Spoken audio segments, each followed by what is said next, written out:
Hello and welcome to our Values podcast series. My name is David Orlov from Nazarbayev University in Astana, Kazakhstan. This podcast is a part of the Values project, the Jean Monnet policy network titled Values Research and Education Network on Contestation to EU Foreign Policy. It's founded from the Erasmus program of the European Commission for a 3-year period starting from January 2024. This ambitious project involving 20 partner institutions from 17 countries across 5 continents focuses on scrutinizing the foreign policy of the European Union and the challenges posed to its values. Today we are joined by Belinda Davis, a professor of modern German and European history from Rutgers University. Hello, Belinda. Hello.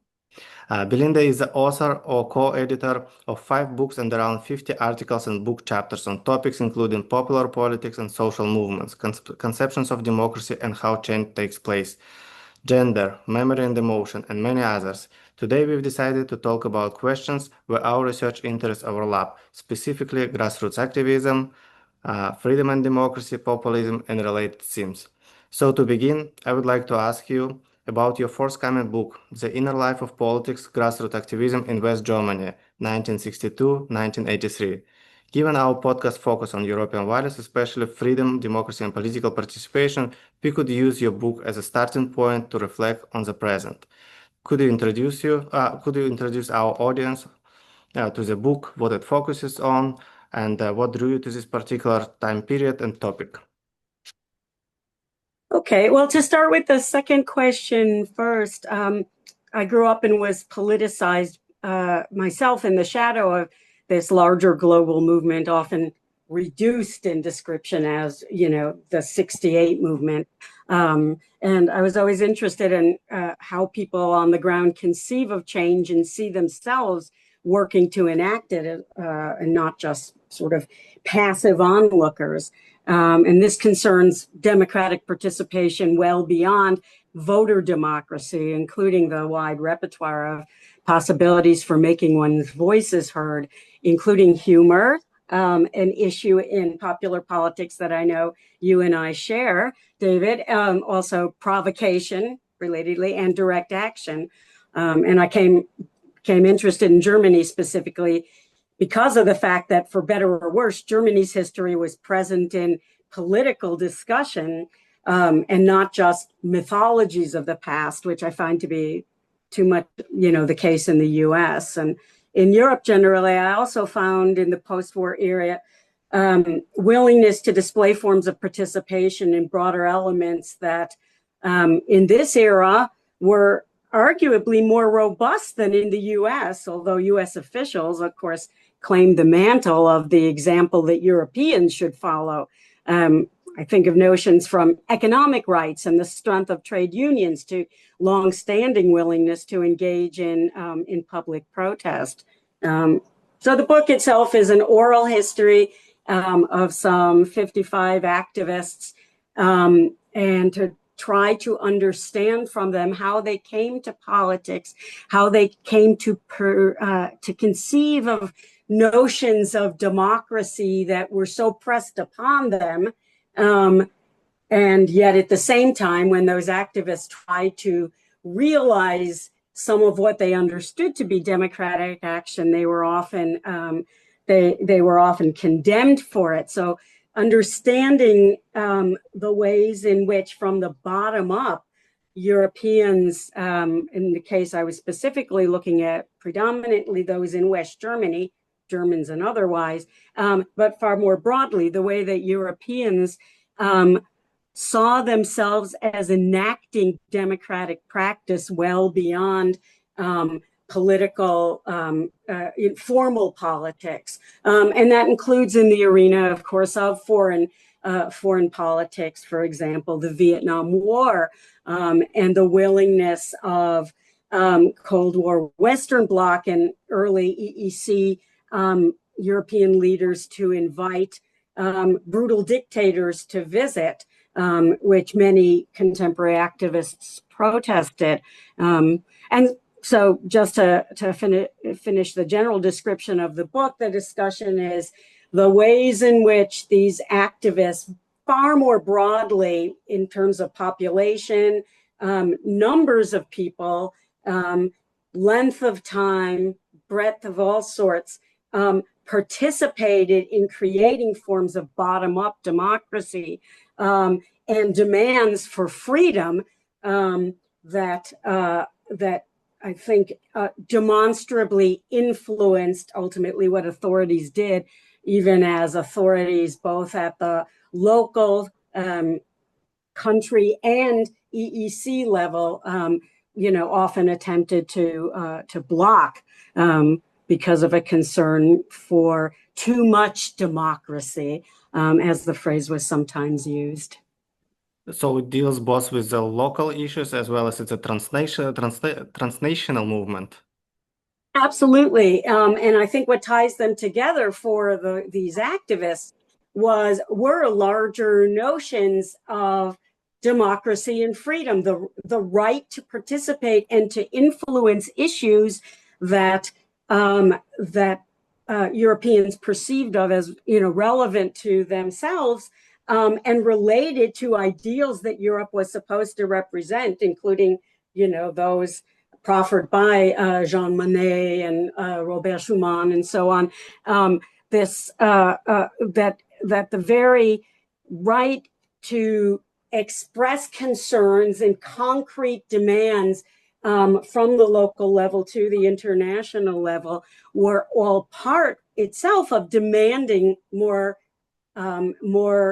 attention to the rights of democratic participation in a variety of forums and not just through formal political channels. It's interesting.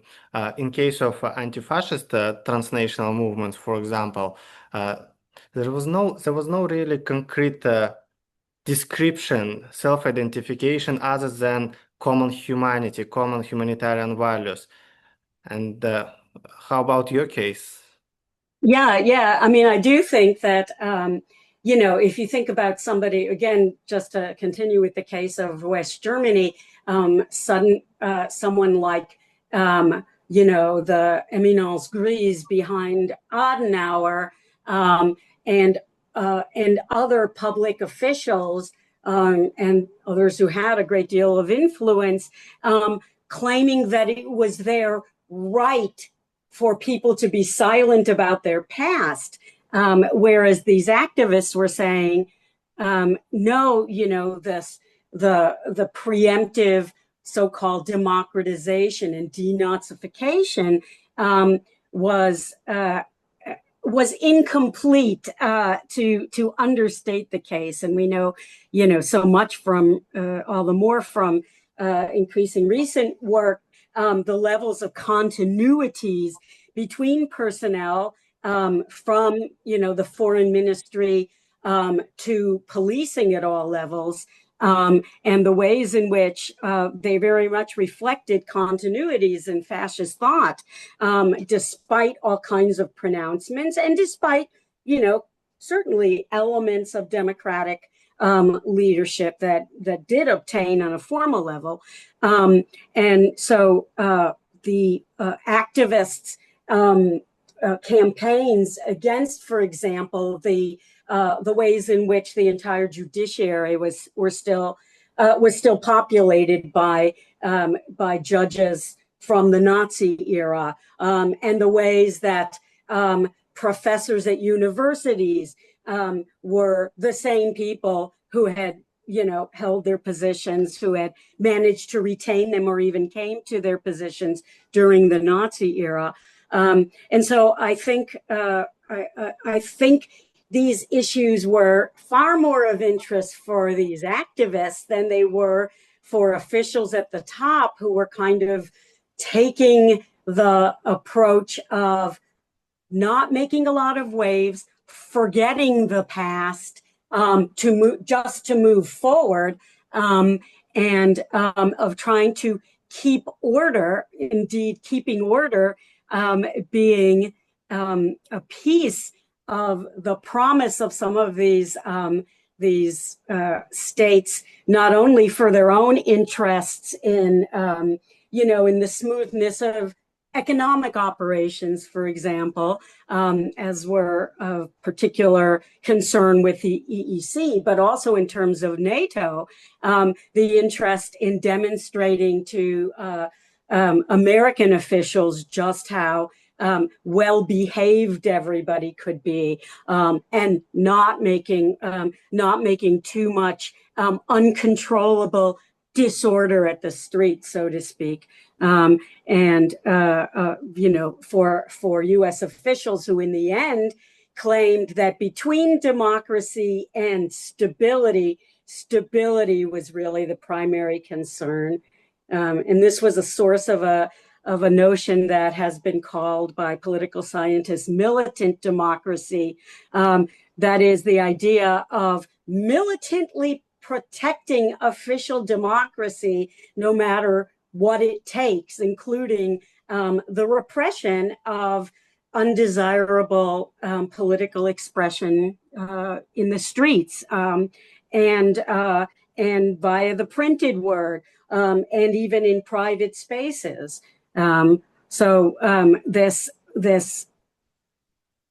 This desire to redefine democracy in the period, I think, really came very much from the bottom up, but was not just a one-time thing. I mean, one of the clear lessons that I discovered from my interviews, that I discovered through my own practice, but also that became very clear in the interview subjects' own minds, was that nothing was one and done. You couldn't win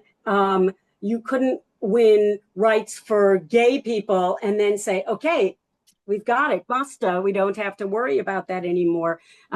We couldn't say that the popular protest that led EU officials to claim their leaderships in the various COPs, the UN COPs and Council of Parties concerning climate change, including in advance of the Paris Agreement, that couldn't be one and done. It has to keep going on because there are certainly other interests pushing against the interest of the broader population and democracy itself, I would claim. And so part of the lesson was that, this protest can never end, and voting once every, 5 years or 4 years or whatever is also, is just not enough to create real democracy and democratic participation. Mm-hmm. And in your view, is there a connection between the forms of grassroots activism you studied and the kinds of political mobilization we see today in Europe and across the West? Yeah, one obvious example is Fridays for Future, right?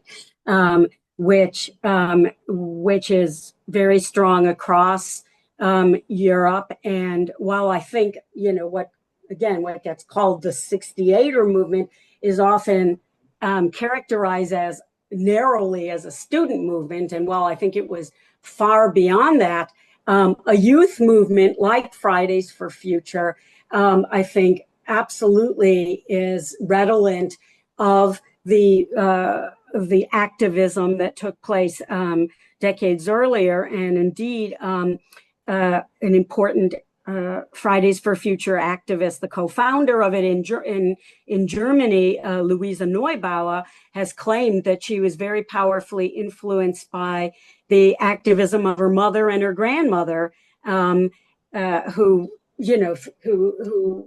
were powerful figures in the post-war activism, which leads me to step back a step away from the notion of powerful figures, because I think also one of the things that came out of my book, and although I mentioned the figure of Luisa Neubauer in particular, I think it's important to emphasize that that the whole notion of political leadership has to really be redefined as one who demonstrates by example, as one who facilitates the ease via which great numbers can come together to express their own thought rather than claiming to speak for others.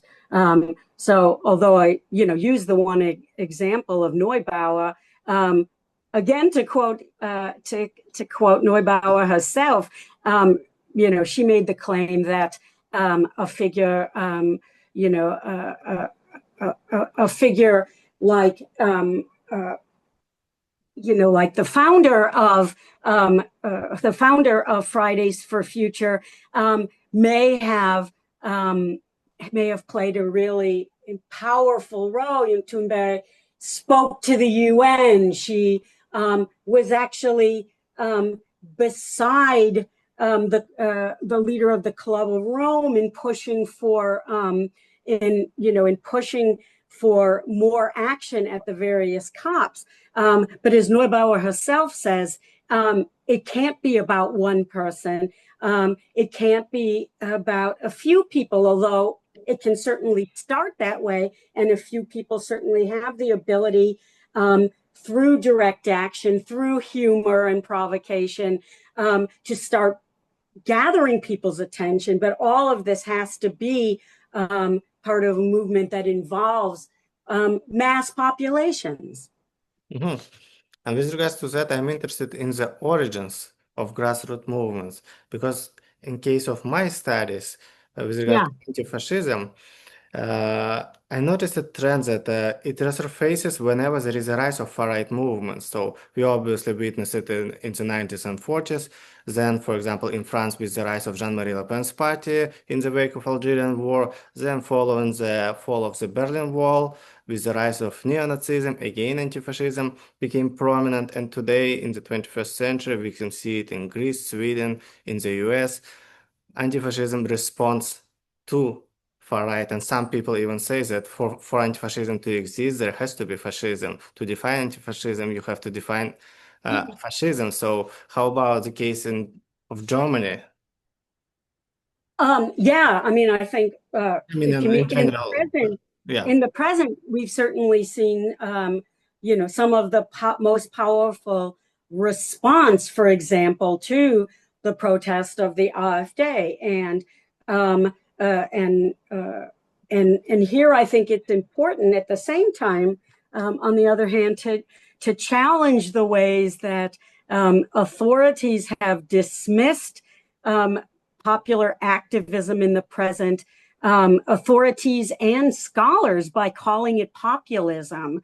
Populism, which intends to evoke the notion, of fascism, and suggest that the people in control need to be, the grown-ups in the room. They need to be the ones who are rational figures, who really know what they're talking about, who really are who are in these formal positions of leadership. That's become a way to crush or to attempt to crush popular activism by by tarring it all with the same brush. And I certainly don't. I certainly think that everybody has the right to protest in nonviolent forms, to make their opinions known, including very much those whose opinions, I disagree with, to be sure. And this idea of just, being able to dismiss the notion of popular activism as being the thoughts of the masses, the uninformed, those who are willing to just follow whatever appealing leader comes along, those who are willing to think, including through emotions, those kinds of attacks on activists, I think, are a very dangerous precedent. And, one could say that non-fascist authoritarianism is in no way better than its marginally more populist corollary, right? In the form of these kind of neo-fascist movements, right? Yeah, we hear a lot about political polarization today, and including in Germany and across Europe, obviously in the US. And do you see historical parallels to earlier moments of intense division and other lessons we might draw from those moments? Yeah. I mean, uh, I think that the lessons, again, using the case of West Germany, with the rise of the NPD and other right wing mass movements that became parties in West Germany, as well as non-party groupings. The actions were to sort of mobilize greater numbers, try to inform people to come out with counter demonstrations. For example, there were efforts um, uh, to think about the use of violence and, of course, the way that Antifa, or as it's called in this country, Antifa, is characterized. It's as violent groupings, and I think one of the clear lessons of the earlier period was that responding with violence does not really work to make the case. It's drawing on the tools one is trying to fight against, and that at the same time what gets called violence has to be explored. For example, a provocative act, even destruction of whether that counts as violence or not is something I think that needs to be more carefully considered. And I think there is, again, there actually has been a greater willingness in Europe more recently than in the US for officials to countenance forms of property damage, including throwing eggs against the walls of America House, or tomatoes, or even red paint, as was the case, in 1960s West Germany.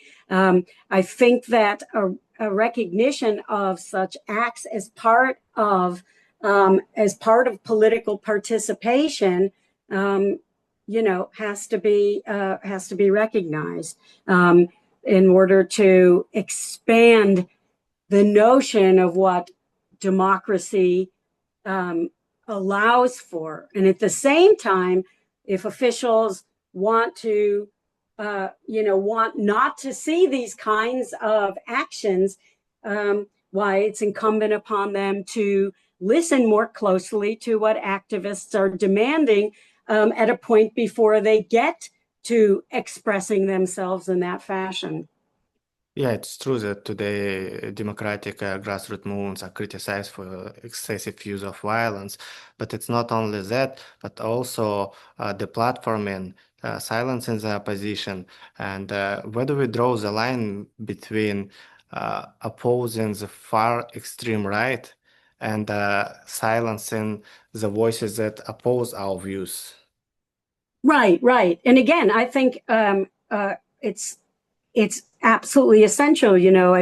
If one believes that people should have the right to go out into the streets and express themselves, and that's just one form of that expression of dissent, then it has to be the case for everyone. And the difference is, the threat of violence. I mean, I think I think there is an inherent violence in a lot of the protest of the radical right. Again, whether Vox or Fratelli d'Italia or Fidesz or, whatever.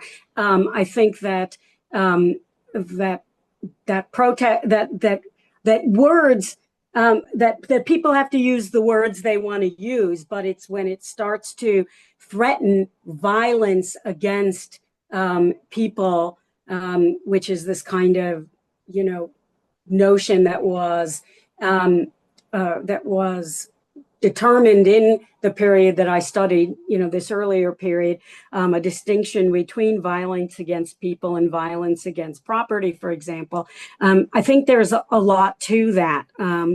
It's obviously it's intimidating for migrants, among others, when people come out with these huge banners that say, "Migrants go home, we don't want you. You are a bane on our existence. We hate you," and so on. But, to my mind, that's part of democratic expression. When people start trying to beat others up, that's a very different story. And that, it seems to me, is where authorities really need to step in and crack down, in my own view. Well, yeah, populism is often framed as a threat to liberal democracy, but it can also express frustration with unrepresentative institutions and elites. Absolutely, absolutely, and it's completely. I mentioned Fratelli d'Italia and Fidesz, and of course, those are actually the parties in power at this point. But for Rassemblement National and Vox and others, those and those who are find themselves not agreeing with any particular political party and wanting to express views that are outside formal politics. I just think that has to be part of people's rights, and people need to listen to, authorities need to listen to these concerns and understand, understand those concerns and be creative in their means of addressing them. The big protests of French farmers blocking roadways and highways and so on, because they came out against some of the climate change related measures that the EU was pushing. Of course, I think the measures to ameliorate the catastrophic climate change are absolutely essential. And, to some degree, those concerns have to supersede the concerns of even of large groupings like farmers. But that doesn't mean that farmers don't also have to be listened to, and finding out farmers' own ideas to realize the desired larger political ends has to be part of that process, right? Can't just say these farmers, they're backward, they don't know what they're talking about, they're looking only at their own interests.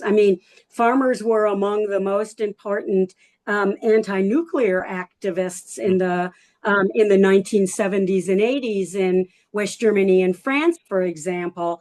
And their knowledge, for example, about the ways that cooling towers and the disposal, the cooling towers would warm the Rhine, and these chemical plants would further pollute the Rhine River, and these kinds of issues, and how it would ruin viniculture in the area. Those were legitimate, informed concerns that also needed to be part of the discussion. And I think, that's no less so. If farmers are claiming that the rules they have to follow are injurious to their ability to grow food, then those concerns obviously need to have a careful ear. And I think it's much more compelling a case, that coming from family farmers and so on, than from some of the big agribusiness which I think, again, represents, with all its lobbying strength, is not part of these kind of grassroots, the grassroots activism, except insofar as they, try to provoke it in certain respects. What gets called astroturf activism. But these family farmers, in France, I think they have a real case. They need to be listened to at the same, various interests can be accommodated at the same point. And I think that's critical also in that present case, right? How do you think, is it this inability to listen to these voices, inability to find creative ways, is the root of emergence of such parties as AfD in Germany, for example, and across Europe as well, with 20% and coming second in the last elections, and we could probably expect even more in the next ones. Exactly, which is terrifying and a sign that there's this broad population that feels that they're not being listened to. So again, and I don't think Friedrich Merz, for example, has tried to go after the AfD's electorate has necessarily been so positive. But I do think what it represents in terms of that, we are not just going to say you people are stupid, you're just racist, you're just this or that. I think the need to actually hear what people are saying, see where there are actual, see where the actual issues are, think creatively about the kinds of solutions that can meet the interests of different stakeholders, is absolutely critical, right? If there are all these, if such a large electorate is not only voting for AfD but also engaging in this, protest, then there are specific concerns need to be listened to. It doesn't mean that there has to be a policy banning all migrants. That's just way too, an easy way to look at it. What exactly are, for example, the economic concerns of this population? Is it migration that's actually creating the problem, the economic problems that these people are experiencing? What can be done to meet the actual direct concerns of the protesting population, in a way that isn't just about claiming closed borders throughout Europe from now on, which I always think is, kind of a dubious viewpoint anyway. I remember when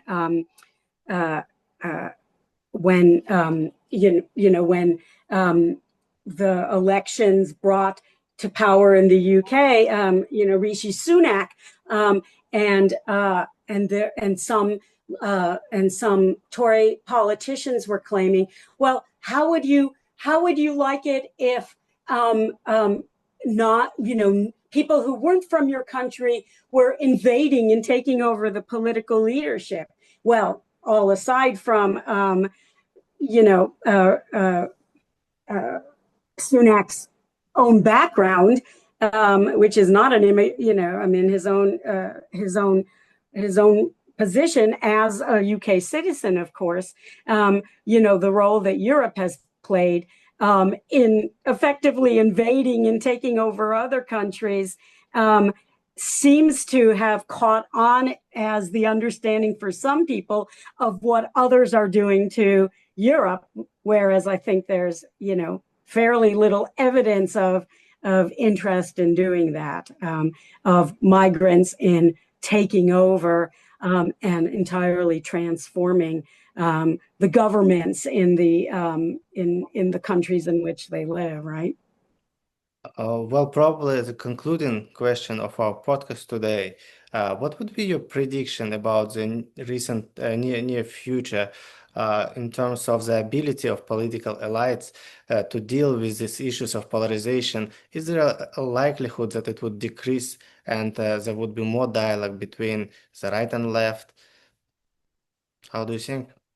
Yeah. I mean, I think there is still this overwhelming sense, and I think it's worse in my own country than in, including actually, even particularly opponents of Trump, this than it is in Europe. This sense that the elites are the one who really know the score. They're the ones who are in leadership because they're the smart ones who know how to do things. And that the masses should effectively be ignored. I think there's still way too much of that, but at the same time, it is the case that across Europe and around the world, where we've seen major kinds of changes throughout the modern period.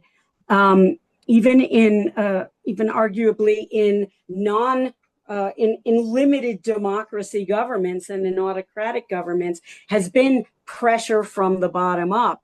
And so to that degree, we know it's actually possible, even if we don't, even if activists don't come to open ears among formal politicians. And the only thing we can keep doing is to keep pushing on, to learn from these examples of past successes and also past failures, insofar as we want to characterize them that way, to learn what worked and what didn't work, but above all, to keep on pressing against the kinds of policies that politicians are pushing, with which we don't agree. Belinda, thank you very much. I believe it was really fruitful and insightful discussion. Thank you, for your time. David.